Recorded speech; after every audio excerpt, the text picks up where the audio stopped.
Hello Pisces, welcome to your reading for 2026. Let's take a look at your cards. So I'm going to take 3 cards for you. One from the Mushroom Spirit Oracle, which will be first, and then the Animal Spirit Oracle, and finally we will have a look at the very esoteric energy cards, the Secret Language of Light. Let's get you a mushroom.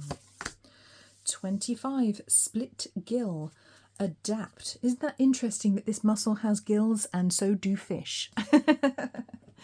Fish very adaptable as well. They can physically change form and change sex, can't they, when needs be? So very interesting. So I think your talents will be needed and rewarded this year is what I want to say. The things that you're already good at, better than other people potentially. All right. Badger Spirit, be fearless and bold on number 4. I love that. A little bit of reassurance there for you guys if you're feeling a bit unsure of yourselves or not feeling very brave. Bravery is needed, but you can do this. Okay. Ooh, number 1, Soul Name. Absolutely beautiful energy.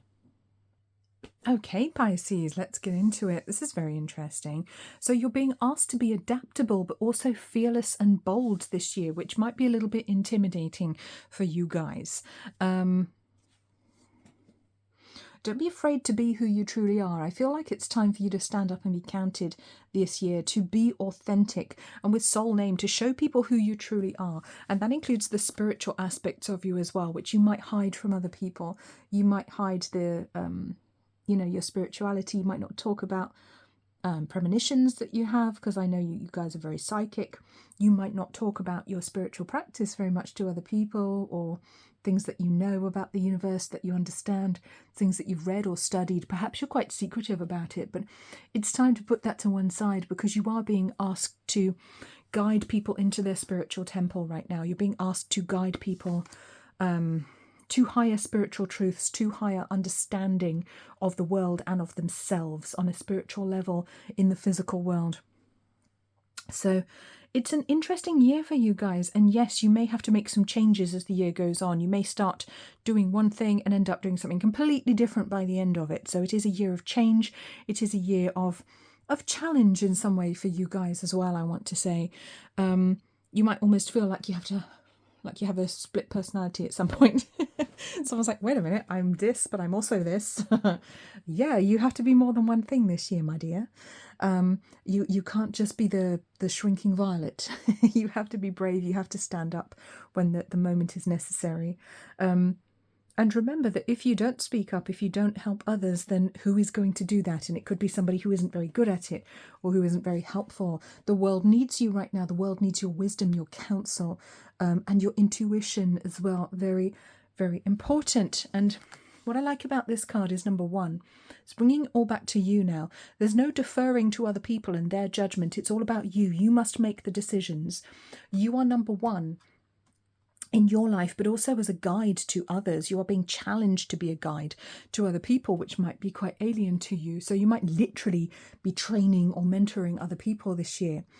Or it could be something that's quite informal in your personal life as well. You are asked to embody the intuitive and also the dogmatic at the same time, if that makes sense. And I say that because I'm looking at the number 25 on this card, which is number 2 and number 5. And if we look at the major arcana of the tarot, that's the High Priestess and the High Priest, who are very different characters. They are not a couple. They are not the same. They're very different. One represents intuition and the other represents like religious dogma, basically, in some ways. Well, those are aspects of them anyway. And that's kind of what I feel I want to talk about to you. But when you bring those energies together and you're able to synergize them and make them work together, you become number 7, the mystic. So you become this person that does have the higher knowledge. So there is huge potential for spiritual growth for you this year, for learning higher spiritual knowledge.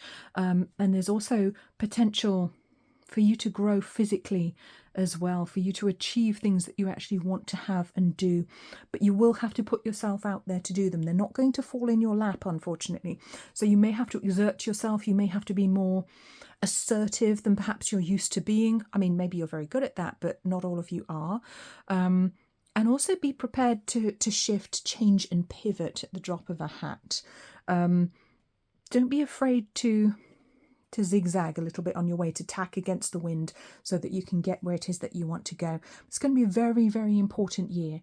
I feel very important year where you do kind of establish yourself as a spirit guide to others, but also where you get to have and achieve some things that you've been waiting to do for a while. The opportunity comes up, but it requires you to be adaptable.